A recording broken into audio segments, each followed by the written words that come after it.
Hrothgar and the Danes have left, which leaves just us in Heorot to face Grendel.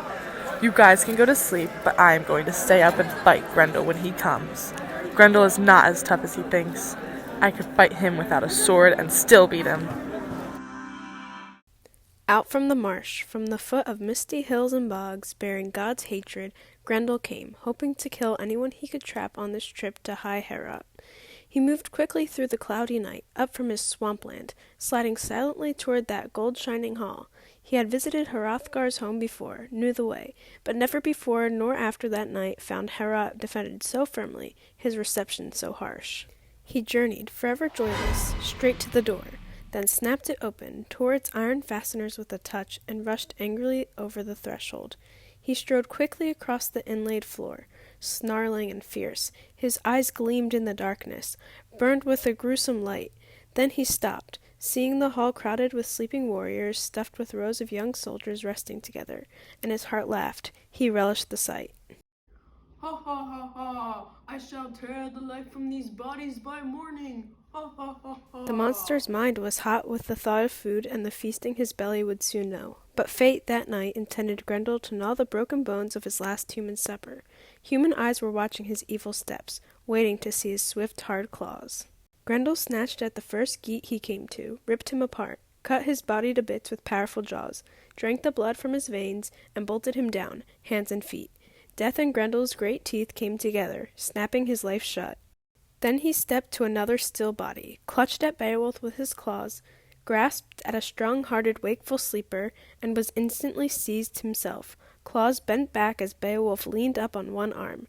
That shepherd of evil, guardian of crime, knew at once that nowhere on earth had he met a man whose hands were harder. His mind was flooded with fear, but nothing could take his talons and himself from that tight, hard grip. Grendel's one thought was to run from Beowulf, flee back to his marsh and hide there. This was a different Heorot than the hall he had emptied. But Hygelac's follower remembered his final boast, and, standing erect, stopped the monster's flight, fastened those claws in his fists till they cracked, clutched Grendel closer. The infamous killer fought for his freedom, wanting no flesh but retreat, desiring nothing but escape. His claws had been caught, he was trapped. That trip to Heorot was a miserable journey for the writhing monster. The high hall rang, its roof board swayed, and Danes shook with terror. Down the aisles the battle swept, angry and wild. Heorot trembled, wonderfully built to withstand the blows, the struggling great bodies beating at its beautiful walls.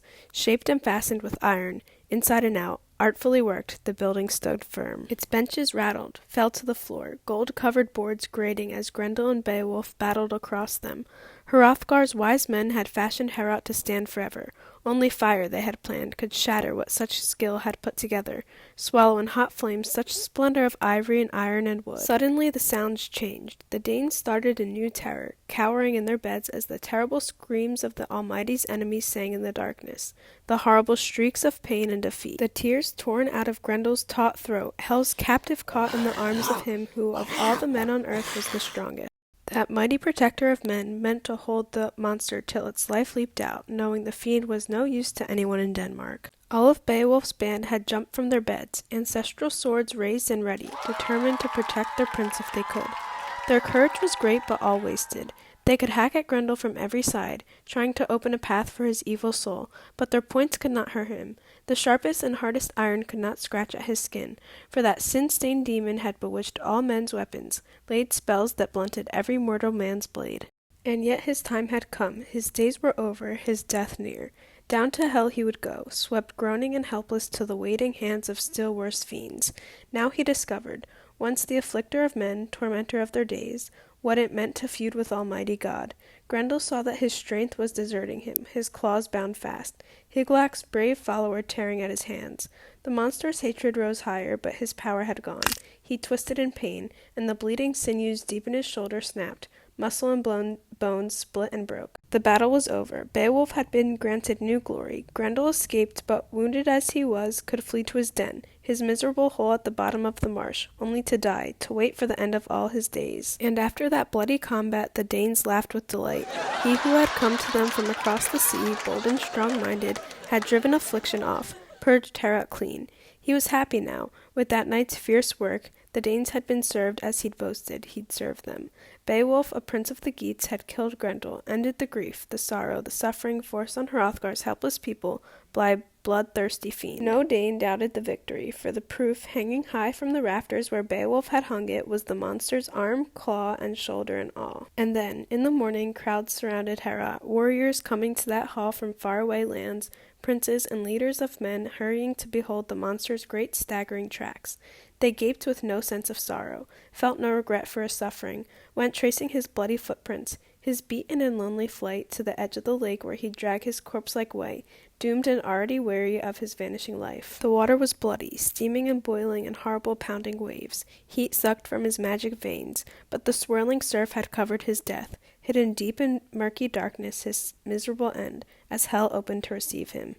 Then old and young rejoiced, turned back from that happy pilgrimage, mounted their hard-hoofed horses, high-spirited stallions, and rode them slowly toward Heorot again, retelling Beowulf's bravery as they jogged along, and over they swore that nowhere on earth or under the spreading sky, or between the seas, neither south nor north, was there a warrior worthier to rule over men.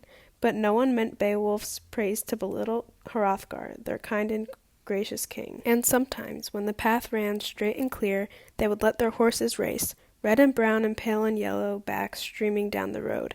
And sometimes a proud old soldier who had heard songs of the ancient heroes and could sing them all through, story after story, would weave a net of words for Beowulf's victory, tying the knot of his verses smoothly, swiftly into place with the poet's quick skill, singing his new song aloud while he shaped it, and the old songs as well.